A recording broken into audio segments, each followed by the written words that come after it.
Hi guys, welcome back to Trail Talk. I'm your host, Aaron Shimmons. This episode, it's a special one. It's a short one, but it's going to be a good one. I'm currently waiting for James Poole to join the studio. He is out on day 3, I think, of the Speed Project from LA to Las Vegas. So he's at least 2.5, 300 kilometers in, something like that. So we're going to get an update from James. The full podcast just went out earlier on today, so hope you've checked that out. It's a really cool conversation with James. TSP, this is a special Speed Project route this year. Only 2 people are doing it, James and Anya. And I think from memory, what was it, 640 kilometers, 400 miles. So all I can tell you is, at this point, James is getting into a motel to get a little bit of respite from the sun. That is what he said to me. And I think it's pretty hot out there. I think, but honestly, I have not seen him look tired. I think the pictures that have been posted online. But look, without further delay, let's go chat to James. James, welcome back to Trail Talk. It's great to have you on. The podcast with you just actually dropped today, so the notifications have been flying through on the phone all day with people commenting on it and sharing it and things. Give us, before we delve back into some blow by blow of how you got to this point in the Speed Project right now, give us an update on where you are, distance, location.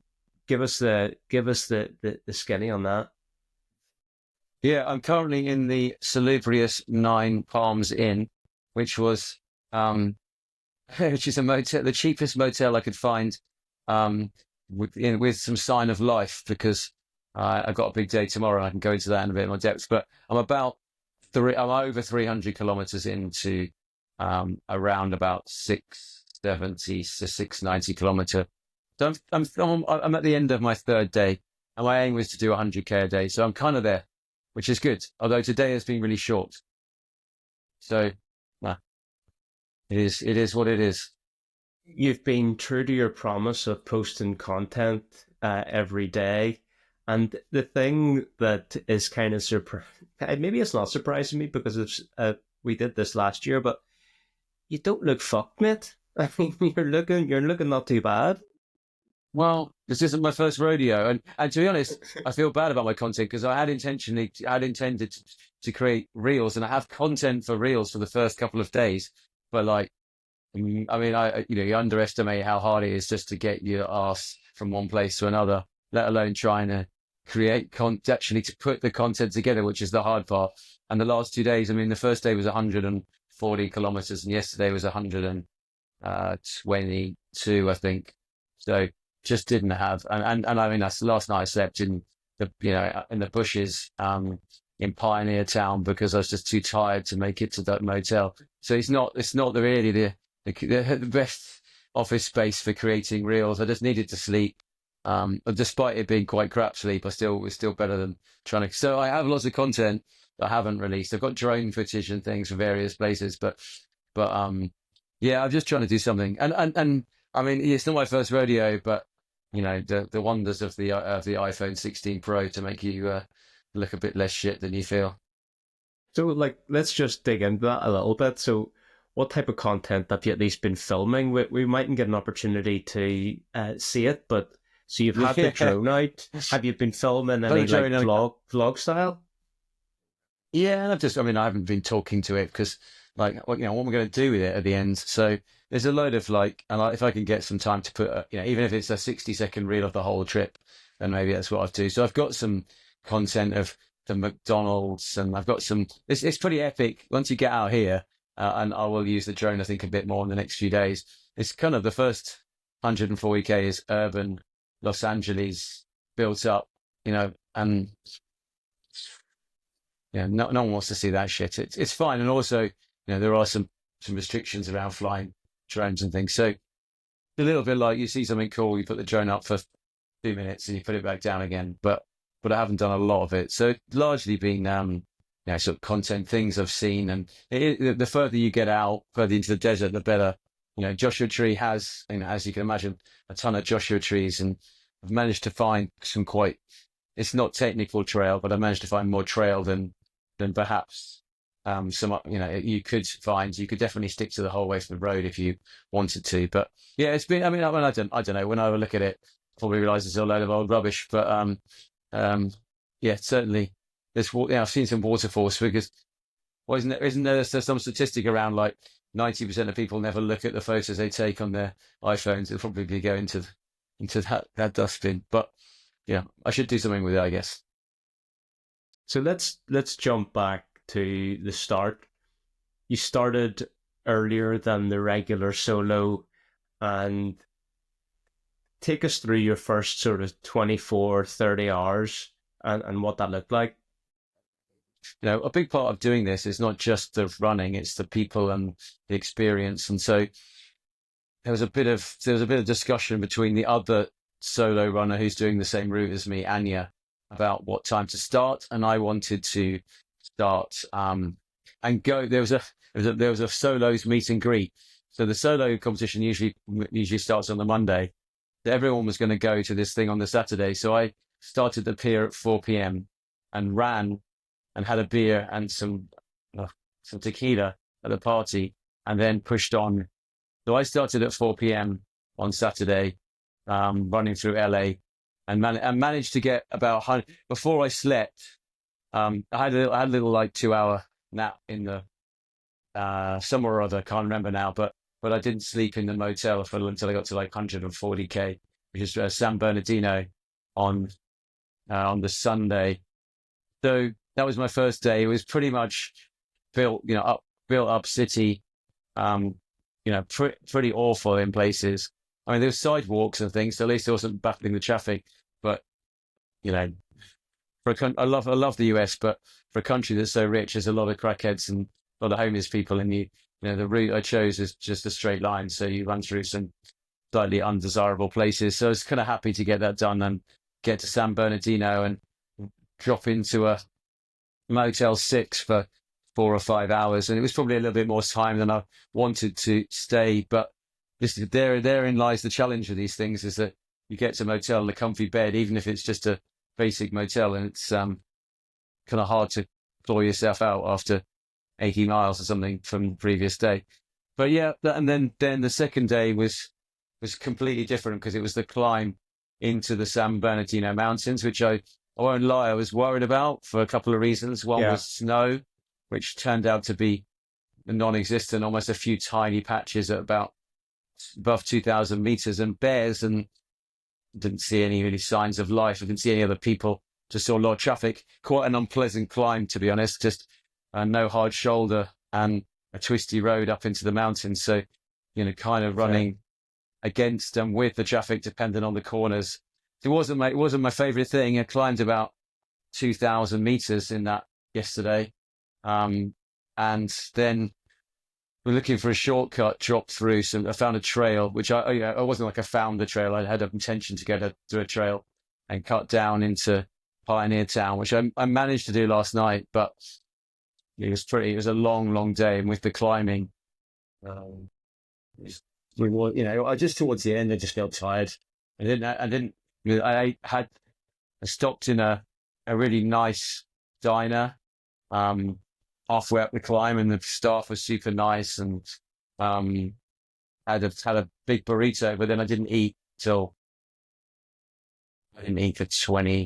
22 hours after that. Only the stuff that I had with me, which was garbage, Haribo. And I saw you found a cafe. There is nothing in the mountains. Yeah, so that was the diner. It's super nice. Had a diner and like a little, store, like a village stores thing, which is pretty good. And I stocked up with stuff, but I've got to carry it. So you're always mindful of water and everything you put in your bag if it's heavy. So yeah, I mean, it wasn't terrible, but when I did go to sleep last night so the checkpoint was, Roy Rogers, the house of Roy Rogers, which obviously is meaningful to Americans more than it is to Europeans. But I just decided when I got there, I was like, I'm too tired. I think I had 22k to do to my motel, and I was just like done. So I pulled out my bivy bag and slept at the house of Roy Rogers in the bushes. And then, but I went to bed hungry and I woke up hungry. I had half a bag of Haribo and half a bottle of water, and then I had 20K this morning to do. Fortunately, it was dark and cool, so it wasn't the end of the world. But I won't lie to you, it wasn't. I was pretty slow and pretty, I was pretty despondent this morning by coming into where am I now? Yeah, into Joshua Tree. So yeah, that's how it goes. You roll with it. So it's day 3 now. It's around 4:30 Yeah. p.m. Yeah. Before we get into it, what are you drinking there? Is that the cheapest cherry Coke you could find? Yeah, well, this will make you laugh because I would have got onto this call a bit earlier, but the hotel, some of these motels, I don't think most of the people who come here are crackheads. So when someone actually has some conversation, they always want to chat to you. So he's an Indian guy, and he gave me it's called Dr. Topper, which is obviously the cheap version of Dr. Pepper. But to be honest, it's got calories in it. So I really don't care right now. If it's got calories and it's cold, it's got my name on it. So he gave me that, and then he gave me like some microwave popcorn and I don't know, a whole bag of shit. But he was super nice. So, you have to lean into that stuff. So yeah, I mean, it's all calories and fluid. It looks like you're enjoying it. I mean, like, it's not the worst thing I've drunk. Actually, the worst thing I've drunk so far has been the tap water that I was running out of water. I run out of water this morning, and I popped onto some like half being built house and used to tap from there, and it was pretty disgusting, to be honest. I mean, it was sure it was possible, but it was like, yeah, it was chlorinated water from the tap. It was pretty disgusting, but it was water, keeps you alive. Give us the kind of the story of today. You were saying earlier on when we were texting about like the temperature is got up and it's pretty hot. No, it's red hot. It's the hot year. It's probably 35 today now directly in the sun. It's pretty unpleasant. You have no shade. The road reflects the heat off it. So yeah, it's pretty difficult. It's pretty tough. I have this ridiculous silver solar umbrella, which just kind of poke into my backpack, and this gives you some shade from the top of your head. Otherwise, it's just relentless. But I have made a tactical decision, and this kind of it goes against some of the grain of just wanting to push on. My legs are fine. I've got no swelling. My feet are fine, and on the whole, I'm not moving fast, but I'm moving. But this heat is savage. So, and the next stretch I have about 20K now, I have about 30K to go, and then it goes north to the Amboy crater, and I have maybe 100 miles without anything. The Amboy crater is about 70 miles, and I have about 30 miles afterwards to a gas station. So I've got to find a strategy to survive this heat, which is to come here. I hadn't planned to come to this motel, but I'm here. Once we finish this call, I'm gonna climb into bed and get like maybe 5 hours sleep, which again is more than I want, but you just have to roll with this stuff. And then at about, say, 9 o'clock, what time are we now? We're about 3. Are we 3 o'clock, 4 o'clock? I don't know. I'll try and get out about 9. 3. So I'll try and get out about 9. I mean, I probably will get in, I've got one set of clothes, so I'll get in the shower, pull the same clothes on, go out about 9, grab some food is in front of me now. I can see a run of gas stations and fast food joints, get enough food for about 12 hours, and about 4 liters of water. And that's all I'll probably see now for 24 hours. There's a few bits on the way up.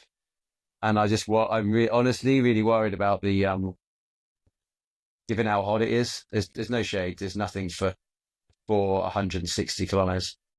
So you've really got to think about rationing the water.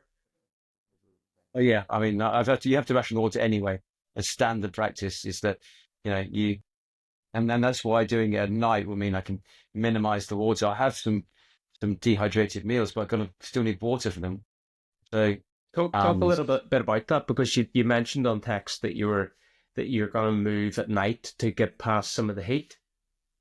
yeah, I think if I can get out, I mean, ideally I'd like to get out earlier than 9, but I do need to sleep. So if I can get out at 9, I'll get 10 hours before the sun comes up, and I'll probably get 13 hours before it's ravagely hot. So I can probably cover, I don't know, 50 miles.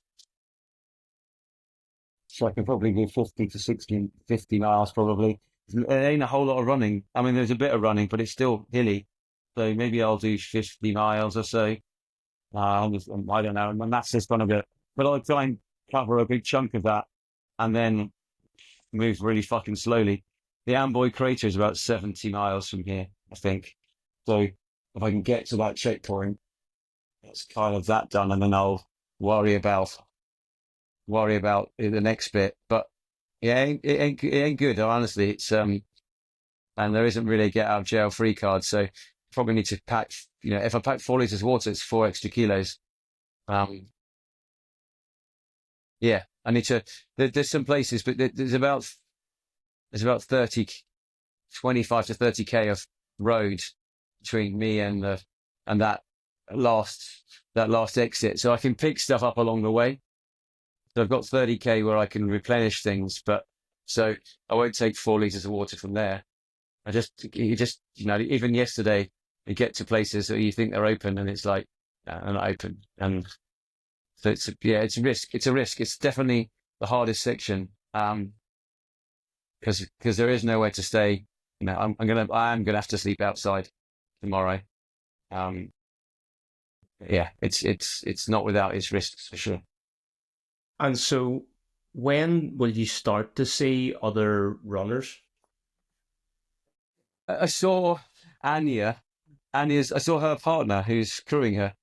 She was ahead of me, coming into where we are now, before we were about 20 kilometers before we're here, Joshua Tree. And she was ahead of me. He said she's ahead of you, just ahead of you. But she's got crew and she hasn't got a big backpack on, so she's probably running. But she started 9 hours ahead of me. So I've made, not that I care, but I've made some time on her because I think she's done a bit less distance and they've stayed in motels, and she's probably done more distance overall, but perhaps an easier route because he's supporting her. But I can't really worry about her. I mean, I haven't spoken to. I sometimes go, the only people I speak to are people in shops, and you just go, thanks, and that's about it. So yeah, it's not a big conversational thing. Apart from the motel owner here. Yeah, exactly. And do you know what? You have to lean into it a little bit because we haven't spoken to anybody. Having like some sort of sign of life is kind of nice, isn't it? So, have you managed? I've been dying to know. Have you managed to pick up a cherry and cheese pastry yet? Got one in my bag actually. Yeah, I'm gonna have one in before I go to sleep. It wasn't quite. It was, how some things in ultra marathons are like, you love them and they're amazing, and then you have them again, and you're like, how the hell did I eat that? I'm in that kind of second stage this year. It wasn't really working. It was working for me last year. This year it isn't. Yeah, I mean, I had a couple of really sausage and cheese McMuffins, which I don't think I've ever had before, and I had 2 of them a couple of days ago, and they were like banging. So maybe that's this year's terrible food of choice. But yeah, I mean, I've got these dehydrated meals. That's probably where as long as I've got enough water, that's going to be what I'm going to have the next few days, I think. The only water you're going to have access to is the water that you carry. This place is drier than dry. Yeah. Yeah. Okay. All right, Yeah. mate. Well, is there anything else you want to let us know before we let you go and have a shower and some sleep? No, but appreciate the conversation. Again, this is the longest time I've spoken to anybody in 2 days. So We're here for you. We're here for you, mate. yeah, thank you, man. If you see me next time, it means I made the 100 miles through the desert. So fingers crossed. Well, yeah, hopefully we can check in with you again, and keep in touch and See. enjoy the rest, and we'll be keeping track of you. Cheers.